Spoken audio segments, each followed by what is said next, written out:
Welcome to America News.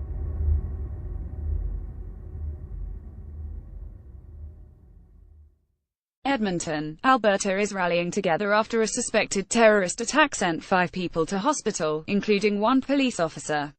At an event held Sunday night, aimed at expressing solidarity with both the Edmonton Police Service and the city's Muslim community, hundreds of locals assembled outside City Hall to denounce the attack and any hate that may stem for it. Ahmed Abdul-Qadir, executive director of the Ogaden and Somali community of Alberta residents, "What they are trying to do is divide us, but this will unite us, and we will overcome as Edmontonians, as Canadians, and most of all as human beings," said Ahmed Abdul-Qadir, leader of a Somali community organization. That the events of last night don't define who we are as Edmontonians, but it will be events like this and our response to the message of hate that will tell the world who we really are, Inspector Trent Forsberg of the Edmonton Police Service told the gathering, adding, "I don't think that, as Edmontonians, we are prepared to go quietly into the night." The rally comes the day after a calculated and seemingly planned-out attack took aim at the provincial capital on Saturday night. The initial attack targeted a police officer on traffic duty near the city's football stadium, and continued in a high-speed chase through downtown where the assailant, in a U-Haul truck, hit 4 civilian pedestrians. A 30-year-old Edmonton man has been arrested on 10 criminal charges in connection with the attack, including terrorism offences, after a pair of attacks injured at least 5 across Edmonton on Saturday night. He is currently being questioned by police. Edmonton police confirmed in a Sunday evening press conference that the man facing charges is a refugee from Somalia. Other media have named the man in custody, but police say they will not yet confirm his identity. Inspector Trent Forsberg addresses the rally. Police believed the attacker acted alone. Police also confirmed the man in custody was previously investigated by the RCMP in 2015 for espousing extremist ideology. The RCMP concluded, at the time, there was insufficient evidence to lay charges at the time, and that he did not pose a threat to the public.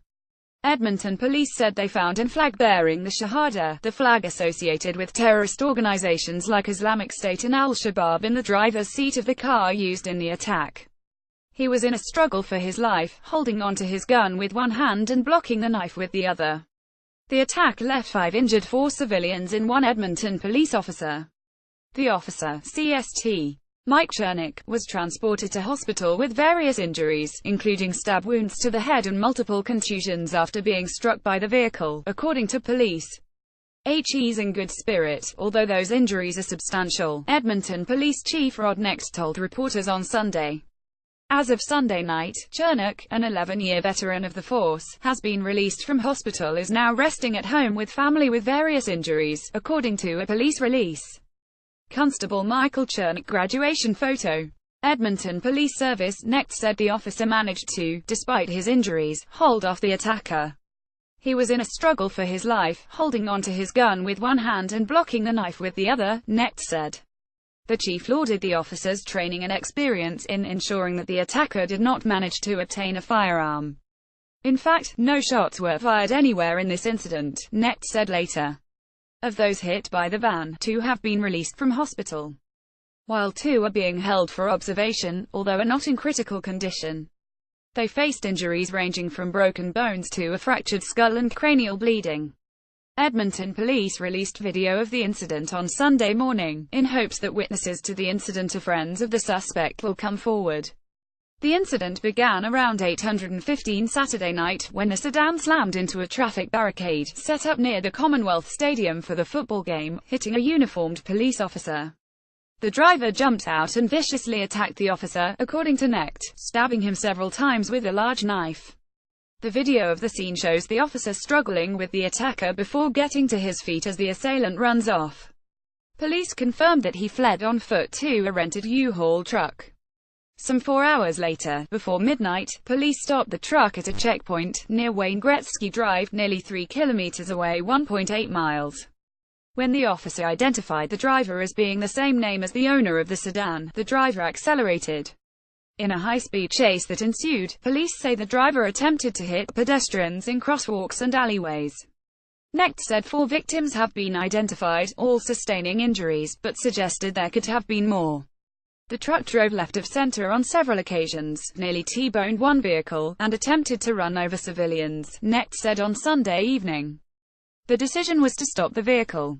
4 police cars pursued the truck and intervened, knocking the U-Haul on its side. From there, police broke the front windshield and used a stun grenade to disorient the driver. They used a taser to incapacitate him. This is Edmonton. We're a very tolerant community, very tolerant society, we're Canadian. Following the attack, Canada's threat level remains unchanged, at medium, where it has been for the last 3 years. A national security team from the Royal Canadian Mounted Police is already on the scene in Edmonton. This isn't Edmonton's first time grappling with youth inspired by the Islamic State. In 2013, 3 Edmonton cousins from the Somali community, Mahad Hussi, Hamza Karia and Hussi Karia, were killed after going overseas to fight for IS.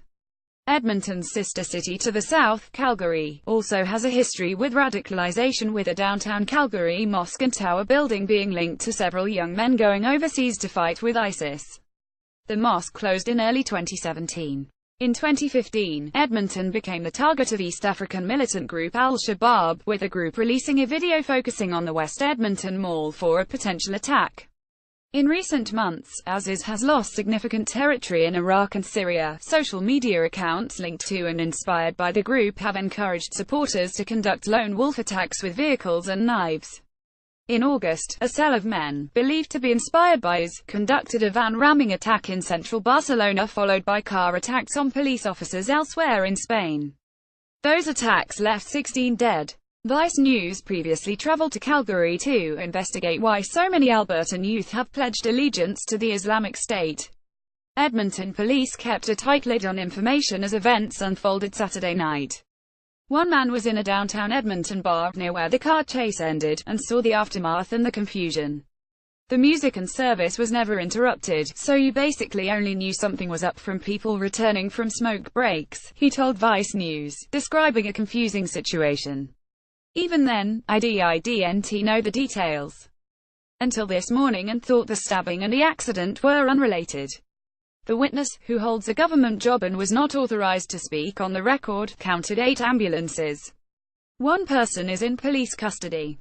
No additional details can be released at this time. At Edmonton Police, https://call/SAP4LOVM25, RCMP at RCMP Police, October 1, 2017. 1. We thank everyone for their thoughts and prayers.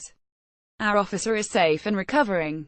We also thank you, YEG, for your support. Patience. Edmonton Police at Edmonton Police, October 1, 2017. The White House issued a statement on Sunday condemning the attacks.